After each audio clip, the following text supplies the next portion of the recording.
a hora da gente conhecer um pouquinho dos processos de hidrotratamentos.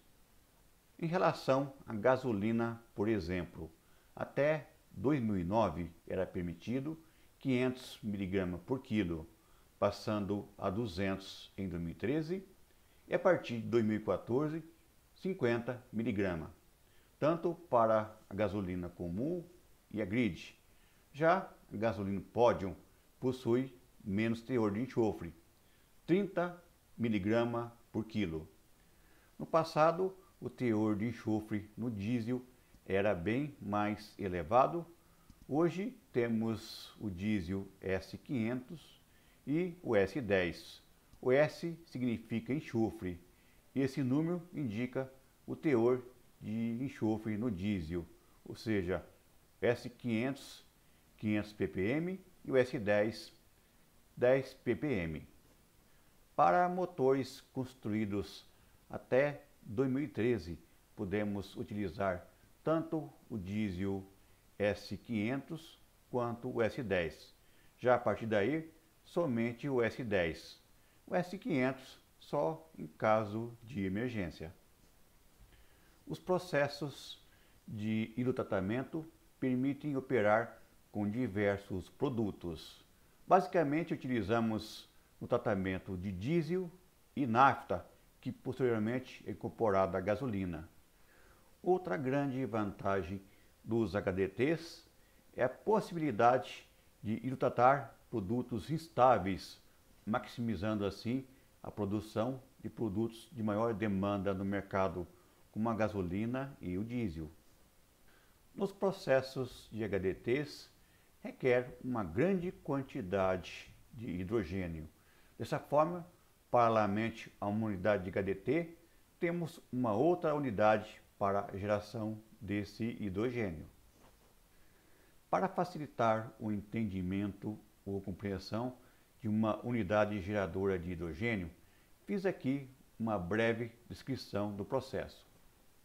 Uma unidade de geração de hidrogênio, conhecida como UGH, pode conter diferentes tipos de configurações ajustadas para cada refinaria e tipo de carga. Um exemplo de configuração clássica é o uso de uma seção de pré-tratamento da carga, um reformador primário, um reator de deslocamento e um sistema de purificação PSA. A primeira etapa após a alimentação da carga aquecida na unidade é a seção de pré-tratamento, onde é feita a adequação da carga na unidade para atender às limitações de contaminantes, como por exemplo enxofre, cloro e também olefinas. Depois dessa etapa, o vapor superaquecido é misturado à carga e estes são alimentados no reformador. Para receber a energia necessária para a reação de reforma, esta ocorre dentro de um forno chamado reformador, formado por tubos recheados com catalisador à base de níquel.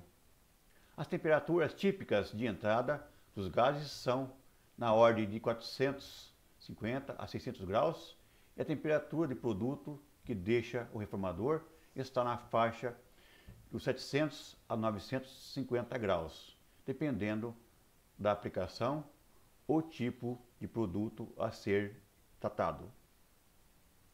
Exemplo de um forno reformador.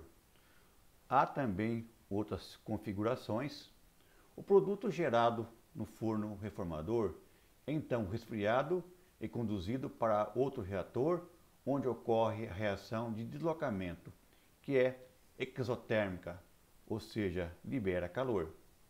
Nesse reator de leito fixo, o monóxido de carbono CO reage com o vapor d'água, produzindo CO2 e também o hidrogênio, através de um catalisador à base de óxido de ferro, zinco e cromo.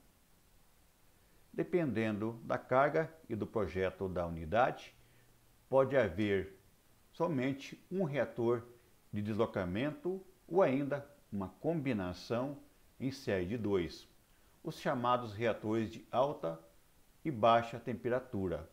os quais operam e utilizam catalisadores específicos para determinadas faixas de temperatura.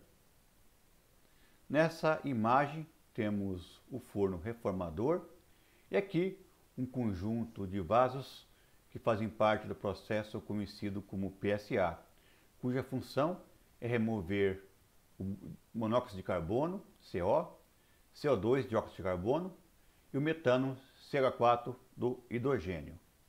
Os gases oriundos da reação de deslocamento são resfriados até próximo à temperatura ambiente e alimentados no PSA uma série de vasos adsorventes cujo leito é composto normalmente por peneira molecular e carvão ativo conectados entre si com a finalidade de separar o hidrogênio de outros gases, obtendo um produto com aproximadamente 99,9% de pureza.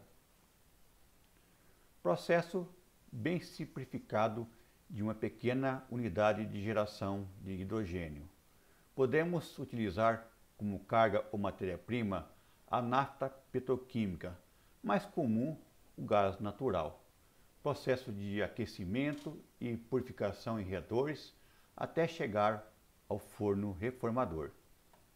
O forno reformador é o principal equipamento da unidade geradora de hidrogênio. Aqui um exemplo bem simplificado de como é por dentro. Temos aqui os maçaricos e os tubos. A carga ou matéria-prima entra por cima, saindo em direção aos reatores. O hidrogênio gerado no forno reformador passa pelo reator de deslocamento. Aproveitamos a sua temperatura para gerar hidrogênio resfriado, entrando nos vasos da PSA. Na sequência, o compressor comprime esse hidrogênio e envia então para a unidade de hidrotratamento.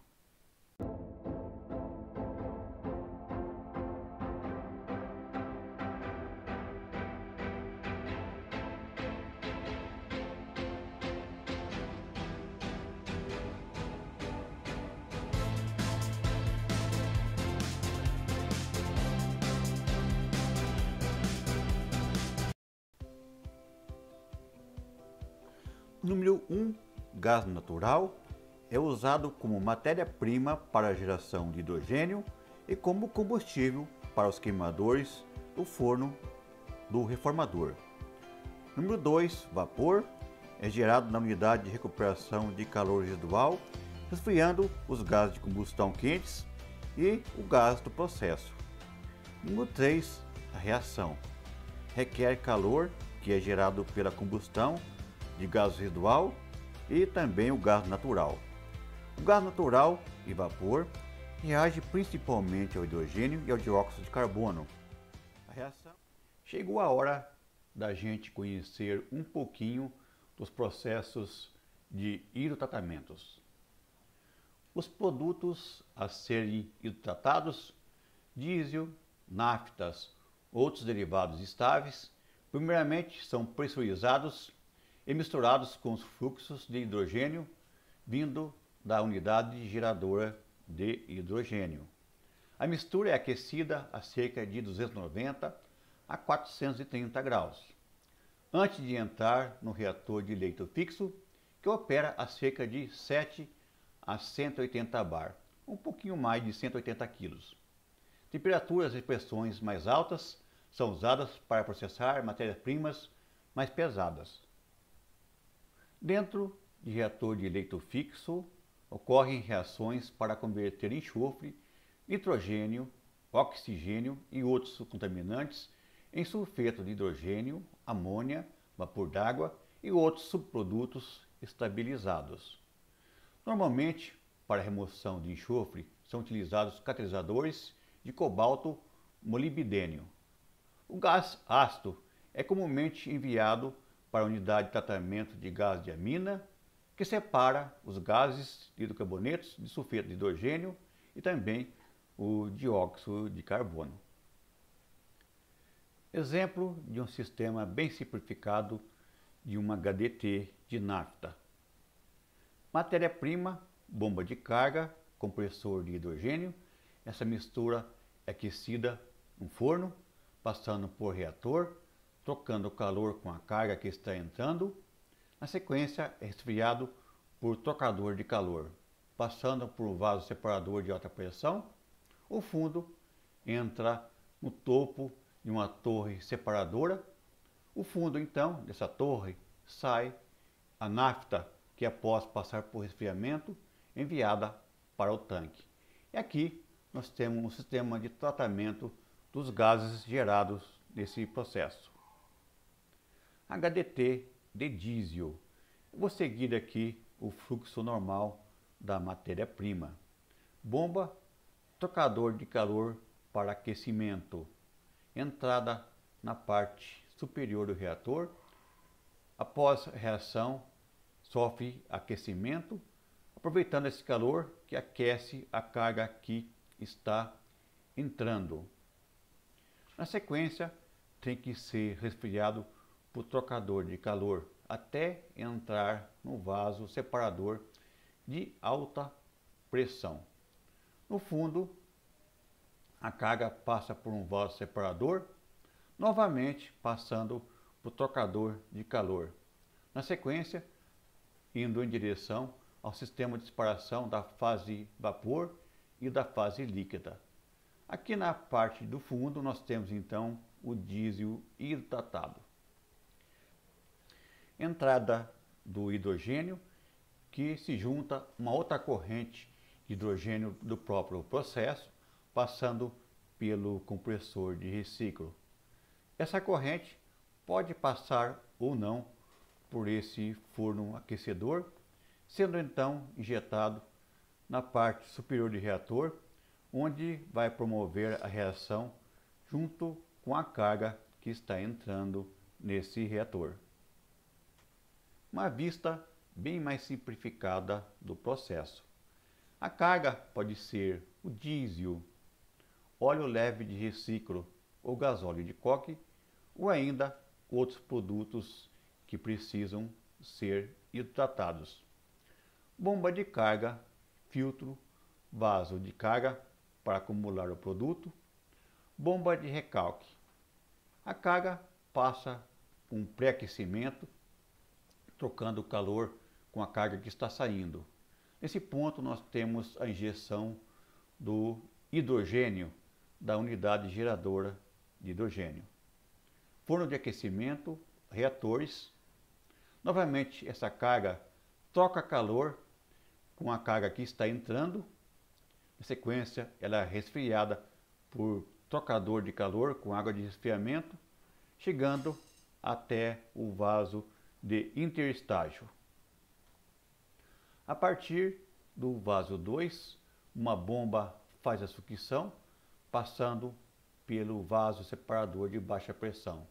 O diesel continua fazendo o aquecimento até chegar na torre 1. No topo saem os gases para tratamento e no fundo, a fase líquida, o diesel troca calor com a carga que está entrando, passando por um vaso separador. No topo sai diesel que novamente entra numa outra torre. Pelo fundo dessa torre sai então o diesel hidrotratado. No fundo desse vaso sai a água ácida para tratamento e no topo da torre 2 são os injetores que fazem a remoção da fase gasosa por meio do sistema de vácuo. Aqui parece que complicou um pouquinho mais, não é mesmo?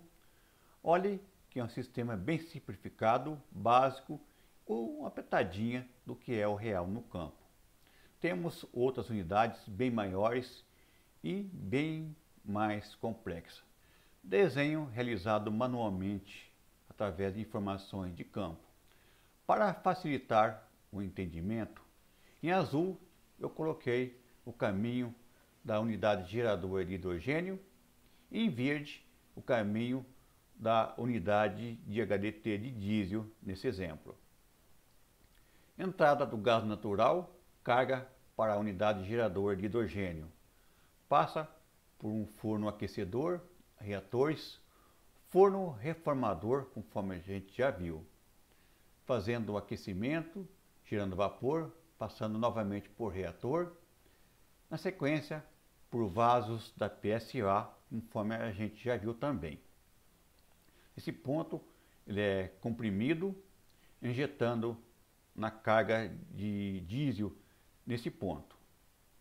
A carga de diesel, ou pode ser também outros produtos, passando por esse vaso, bomba de recalque, aquecendo o trocador de calor, forno, reatores, novamente aquecendo a carga que está entrando, passando por vasos, compressores, vasos, até sistemas de tratamentos. Nesse ponto aqui nós já temos a saída do diesel hidrotratado. Muito importante a gente ter pelo menos uma noção básica do processo para que possamos atender as emergências de forma eficaz. Unidades geradoras de hidrogênio e de HDTs são processos que requerem cuidados especiais tanto nas operações quanto no controle de emergências, pois operam com produtos altamente tóxicos, inflamáveis e altas pressões. Nessa foto temos o forno de aquecimento e de alguns reatores. Dentre os equipamentos mais críticos estão os compressores de gases, tais como esse da foto. HDS é um outro processo para remover enxofre. Hidrosulfurização por hidrogênio é um processo químico catalítico para remover enxofre via inserção do hidrogênio. O propósito é o mesmo dos HDTs, que é remover o enxofre e reduzir as emissões de dióxido de enxofre na atmosfera. Os gases resultantes do processo, rico em H2S, é convertido em enxofre. Os catalisadores podem ser feitos de sulfeto de molibdênio ou tungstênio. A carga pode ser por derivados leves, como por exemplo a nafta craqueada. Recebe a injeção de hidrogênio, junto passa por um trocador de calor para o aquecimento, chegando a esse forno onde a temperatura é alcançada o suficiente para promover uma reação nesse reator. O fundo do reator, o líquido, troca calor com a carga que está entrando. Na sequência, é resfriado por trocadores de calor por água de resfriamento. Nesse vaso, a fase vapor sai por cima. A parte de baixo, o líquido, entra novamente numa outra torre, completando a separação da fase vapor da fase líquida, que é o produto tratado. A fase vapor ou gasosa, rica em gasasto, é enviada para as unidades recuperadoras de enxofre. Os gases do topo desse vaso passam por um processo de tratamento onde o enxofre é removido, um compressor faz a sucção, novamente injeta esse gás isento de enxofre junto com a corrente de hidrogênio. Nessa imagem vemos duas unidades de HDS, HDS1 e HDS2, e ao fundo nós temos as unidades de coque. Bem, acabamos de conhecer um pouquinho sobre processos de HDTs e HDS. Na próxima apresentação, vamos ver o tratamento de GLP, recuperação de enxofre, propeno e também tratamento de querosene. Conto com a sua presença, hein?